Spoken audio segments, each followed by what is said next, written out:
नमस्कार दोस्तों। कल रात को मैंने लेट नाइट वीडियो बनाया था कि कैसे मोदी जी के लिए बुरा वक्त शुरू होने वाला है, क्योंकि 5 न्यूज़ ऐसी थी जो कि भारत के खिलाफ चल रही थी। मोदी के 3 सबसे बड़े दोस्त ईरान, इजराइल और रशिया, तीनों की वाट लग रही थी और ये कल लग रहा था कि ये डील साइन नहीं होगी। यहां तक कि चाइना के अंदर भी घमासान हुआ पड़ा है। अब पता लगा कि डोनाल्ड ट्रंप, ये अभी न्यूज़ नहीं आई है, आप में से कई बुद्धिजीवी लोग बोलेंगे ओ सर पता कैसे लग गया आपको। मेरे क्या सोर्सेज है मैं नहीं बता सकता हूं, बट मुझे मालूम है कि Donald Trump middle east Sunday को फ्लाई करने वाले हैं।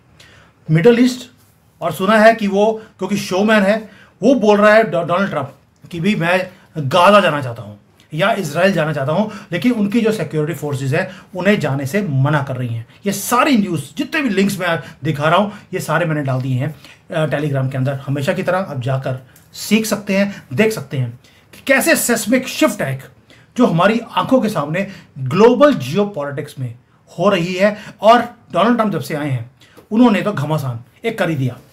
अभी अभी जो न्यूज़ आई थी रात, कल तक ये था कि हमास मान ही नहीं रहा, अब आ गया कि हमास टेबल पे आ गया है। इजराइल के साथ वो एक्सचेंज करने वाले हैं प्रिजनर्स को। मैं प्रिजनर्स बोल रहा हूं, वैसे हॉस्टेजेस बोलना चाहिए। और ये जो डील है अगले 24 घंटे में साइन हो जाएगी। अब हो क्या रहा है, इसको डीपर वे में देखते हैं कि डोनाल्ड ट्रंप अगर गाजा पहुंच गए तो गाजे का तो बाजा बजा पड़ा है, वहां पे जाके करेगा क्या। यानी कि उसको सिक्योरिटी फोर्सेस गाजा में लैंड नहीं होने देंगी। लेकिन हुआ क्या एक्चुअली, जो ग्राउंड पे काम हो रहा है, हमास ने एग्री कर लिया कि जितने भी हॉस्टेजेस हैं, वो 40, 45 या 48 हॉस्टेजेस हैं, उन सबको रिलीज करने के लिए वो मान गया है। पहले हमास ये बोल रहा था कि इजराइल पहले गाजा को खाली करे, सारे हॉस्टेजेस जो गाजा के ये इजराइल के पास हैं वो सारे रिलीज करे, उसके बाद वो ये 48 लोगों को छोड़ेंगे। अब डील आ गई है कि 48 हमास के पास जो इजरायली पकड़े हुए हैं वो छोड़ेगा 2 साल के बाद, और इजराइल उसके बदले में जो 2000 से ज्यादा पैलेस्टीन के प्रिजनर्स हैं उनको रिलीज करेगा। यूएसए के जो secretary of state Marco Rubio already Paris पहुंचने वाले हैं। जो यूरोपियन और अरब लीडर्स हैं उनके साथ मीटिंग होगी, ताकि जो रिकंस्ट्रक्शन का, जो गाजा को रिकंस्ट्रक्ट करना है उसका प्लान वो बनाएंगे। ट्रंप का जो सन इन लॉ है जेरेड कुशनर, वो ऑलरेडी वो इजिप्ट में बैठे हुए हैं। और मुझे लगता है कि मेरा अपना अनुमान है कि शायद डोनाल्ड ट्रंप भी गाजा या इजराइल जाने की बजाय वो ओमान में, कतर में या इजिप्ट में वो जाएंगे। And what are they doing, ये जो पूरी की पूरी टीम है, जैसे कुशनर है सन इन लॉ डोनाल्ड ट्रंप का, वो वहां पर इजिप्ट में तब तक बैठे रहेंगे जब तक कि एक एक इजरायली हॉस्टेज वो रिलीज नहीं किया जाता। जो प्रेसिडेंट सीसी हैं इजिप्ट के, वो खुद एक सेरेमनी होस्ट कर रहे हैं जहां पर ये साइनिंग सेरेमनी होगी। और जब ये सेरेमनी होगी उसमें डोनाल्ड ट्रंप खुद जाना चाहते हैं। क्यों? ताकि दिखाने के लिए कि मैंने जी 9 युद्ध दुनिया के मैंने बंद कर दिए, नोबेल प्राइज तो मुझे ही मिलना चाहिए। आपको मालूम है शोमैन है, वो उसको अमेरिका से कोई लेना देना नहीं, उसको दुनिया से लेना देना नहीं, उसको अपनी बढ़ाइयां करानी है। अब आते हैं ये मैटर क्यों करता है भारत के लिए। आपको याद होगा कल मैंने क्या बोला था कि अगर हमास की डील साइन नहीं हुई तो हमारा आईमैक वो बंद हो जाएगा। That is why there are 3 reasons why this is good news for us. एक तो एनर्जी सिक्योरिटी, मिडल ईस्ट से जब स्टेबिलिटी आती है तो जो ऑयल की प्राइसेस हैं वो भी स्टेबल हो जाएंगी, और हम 85% से ज़्यादा तेल अभी खरीद रहे हैं। बाद में तो हमने अपने ही देश में तेल मिल जाना है, हमें ज़रूरत नहीं पड़ेगी। लेकिन अभी 85% जो क्रूड ऑयल है हम इंपोर्ट करते हैं। जब प्राइसेस स्टेबल होंगी हमारी इकोनॉमी को फ़ायदा होगा। दूसरा, जब गाजा में पीस आएगा, पीस तो आ नहीं सकता, आपको मालूम है जानवर है, ये दोबारा से जानवरपन दिखाएंगे। लेकिन अगर ये थोड़ी देर के लिए पीस आती है तो जो हमारा आईमैक का प्रोजेक्ट है वो वहां पर इंप्लीमेंट होना शुरू होगा, and this is a good news. और तीसरा, जो रिकंस्ट्रक्शन का काम होगा वो और कोई कंट्री के जो लोग हैं वो नहीं चाहेंगे। मैं आपको गारंटी देता हूं, जैसे ऑस्ट्रेलिया ने हमें बोल दिया कि हमारे यहाँ पे घर बनाने हैं, आप बना लीजिए, क्योंकि भारत ने ऑलरेडी करोड़ों लोगों को पिछले 3-4 सालों में आवास योजना में घर बना के दे दिए। अब गाजा का भी रिकंस्ट्रक्शन के लिए आपको प्रोजेक्ट में ये मिलने वाला है, ये एक रीज़न है। और दूसरा, जो हमारे रीजनल पार्टनरशिप है, आपको मालूम है कि इजराइल के साथ भी हमारे बहुत डीप टाइज हैं, अरब वर्ल्ड के साथ भी हैं। तो ये जो टाइज हैं ये और ज़्यादा स्ट्रेंथन होंगे, हम काम कर सकते हैं जो अभी काम रुका पड़ा है पिछले 2 सालों से। जो हमारी डिफेंस कॉपरेशन है इजराइल के साथ वो और ज़्यादा सिक्योर हो जाएगी। गल्फ के साथ जो पार्टनरशिप्स हैं, एनर्जी है, इवन जो हमारा लेबर वहाँ पे काम करती है उनकी जो जॉब्स हैं वो और सिक्योर होंगी और जियो पॉलिटिकल चेस बोर्ड में जो है हमारा दबदबा दोबारा से बन सकता है। क्यों बोल रहा हूं? अब आप में से कई लोग बोलेंगे ओ सर, गाजा और इजराइल की लड़ाई खत्म हो रही है, हमारा जियो पॉलिटिकल चेस बोर्ड में लेना देना क्या है? सेकुलर हिंदुओं, आपको समझा देता हूं। इस पीस डील को दो कंट्रीज अपोज कर रही हैं। आप इमेजिन कर सकते हैं कौन है वो? एक चाइना और दूसरा रशिया। वो कहते हैं ये पीस डील साइन नहीं होनी चाहिए, और दोनों कंट्रीज, रशिया भी और चाइना भी, कर क्या रहे हैं? अभी मैंने इसके ऊपर भी वीडियो बनाया था कि कैसे हमास को पैसे भेजे जा रहे हैं, हथियार भेजे जा रहे हैं थ्रू ईरान। 220 मिलियन डॉलर से ज्यादा, और उसकी तारें रशिया और चाइना के साथ जुड़ी हुई थी। ईरान के पास इतने पैसे नहीं थे कि हमास को वो आर्म कर सके। और जो ट्रंप है, ट्रंप चाहते हैं कि ये युद्ध रुके ताकि वो बीजिंग का जो मिडल ईस्ट के अंदर इंफ्लुएंस बढ़ता जा रहा था थ्रू ईरान और थ्रू हमास और हिजबुल्ला, वो कम हो। अब ये तो हो गई न्यूज़ जिसके लिए डोनाल्ड ट्रंप जा रहे हैं गाजा में, या गाजा का बाजा बजाने, वो आपको संडे को पता लगेगा। अब आते हैं थोड़ा सा रशिया के ऊपर भी। रशिया भारत का बहुत ही ज़्यादा करीबी दोस्त है। आज रशिया पैनिक कर रहा है। आई एम सॉरी टू से, रशिया इज पैनिकिंग। उसका रीज़न है यूएसए के डीप स्टेट ने रशिया को डिस्ट्रॉय करना शुरू कर दिया। रशिया की जो मॉस्को की जो स्टॉक एक्सचेंज है वो 4% ऑलरेडी क्रैश कर चुकी है पिछले 2 दिनों में। क्यों? क्योंकि यूक्रेन ने रशिया के जो ऑयल का इंफ्रास्ट्रक्चर है उसको अटैक करना शुरू कर दिया। 30 अटैक करे हैं रशिया के ऑयल इंफ्रास्ट्रक्चर के ऊपर, और रशिया के अंदर फ्यूल की शॉर्टेज हो गई है। यहां तक इतनी शॉर्टेज है कि जो उनका इमरजेंसी रिजर्व पड़ा हुआ था डीजल का, उसे अपने इमरजेंसी स्टॉक को निकालकर यूज करना पड़ रहा है। और ऐसा लग रहा है कि रशिया जो एक्सपोर्ट्स हैं ऑयल के, वो कंप्लीटली स्टॉप करने वाला है। डोमेस्टिक राशनिंग शुरू हो गई है, और जो ऑयल और गैस है वो रशिया की इकोनॉमी का 30% ऑफ देयर इकोनॉमी है।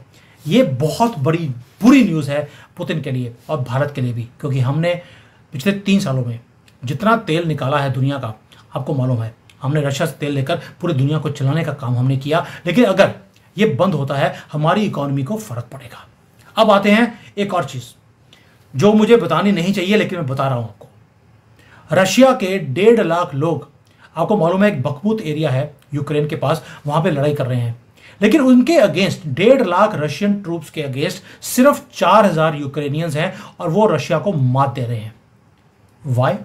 बिकॉज अब जो यूक्रेनियंस हैं उसको इलॉन मस्क ने अपने स्टारलिंक से पूरी इंफॉर्मेशन देनी शुरू कर दी है कि कहां कहां पर रशिया की फोर्सेस हैं, कहां पर उनका सामान है, कहां पे एयरप्लेन्स हैं, और यूक्रेनियंस क्या कर रहे हैं? रशियंस अटैक करने आते हैं, यूक्रेनियन वहां से भाग लेते हैं पहले ही।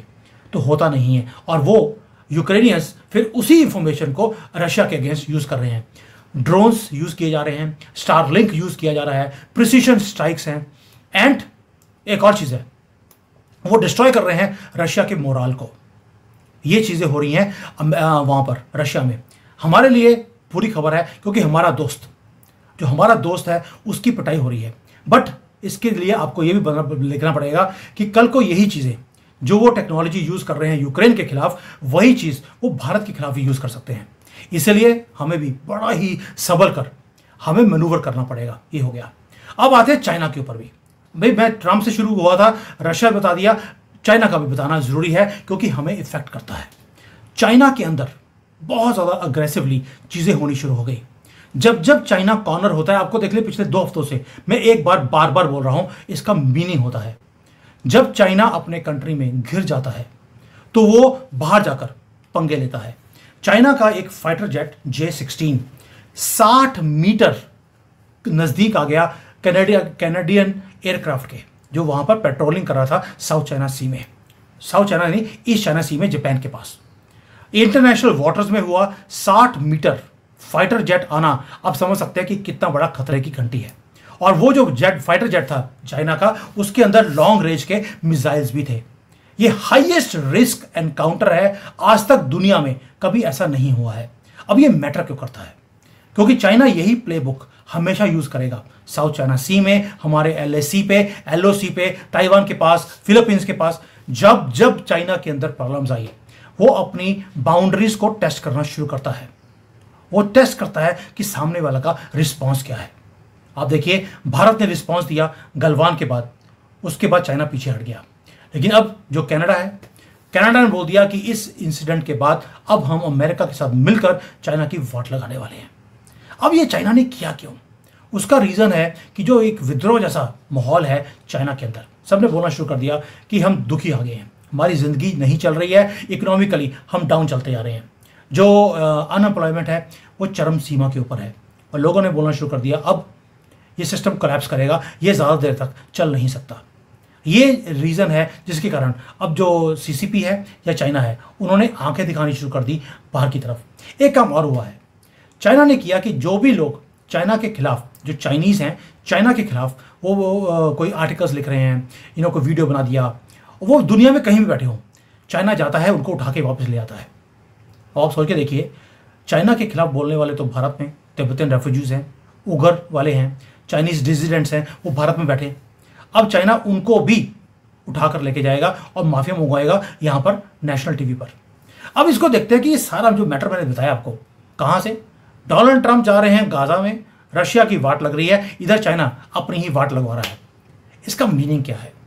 उसका मीनिंग है एक और चीज़, गुड न्यूज़ बता दूँ, ये भी बड़ी ज़रूरी है आपके लिए जानना, कि पिछले 10 सालों में चाइना को एक भी नोबेल प्राइज़ साइंटिफिक रिसर्च के लिए नहीं मिला है। जापान को पिछले एक हफ्ते में दूसरा नोबेल प्राइज़ मिल गया केमिस्ट्री के लिए और मेडिसिन के लिए। अब ये ऐसा हुआ क्यों? ये समझने की बात है, क्योंकि चाइना के अंदर साइंस देखिए, साइंस जब आप सीखते हैं आपको क्वेश्चन पूछना पड़ता है, वाई ऐसा क्यों हो रहा है, इसका और क्या हो सकता है, आपको एक्सप्लोर करना पड़ता है, क्रिएटिविटी यूज़ करनी पड़ती है। लेकिन क्योंकि चाइना एक अथॉरिटेरियन गवर्नमेंट है, यहाँ पर आप क्वेश्चन नहीं कर सकते। टीचर ने बोल दिया कि China centre of the universe है, तो आपको वही लिखना पड़ेगा।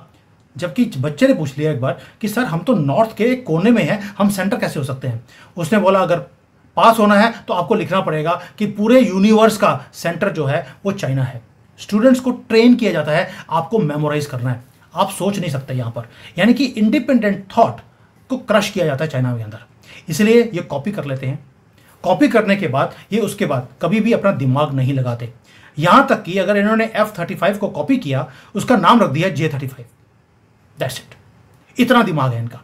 अब इसका मीनिंग क्या है? इसका मतलब है कि भारतीय अगर पूरे दुनिया में CEOs बनते हैं, उसका रीज़न है कि हमारे यहाँ पे एजुकेशन सिस्टम चाइनीज से बहुत अच्छा है।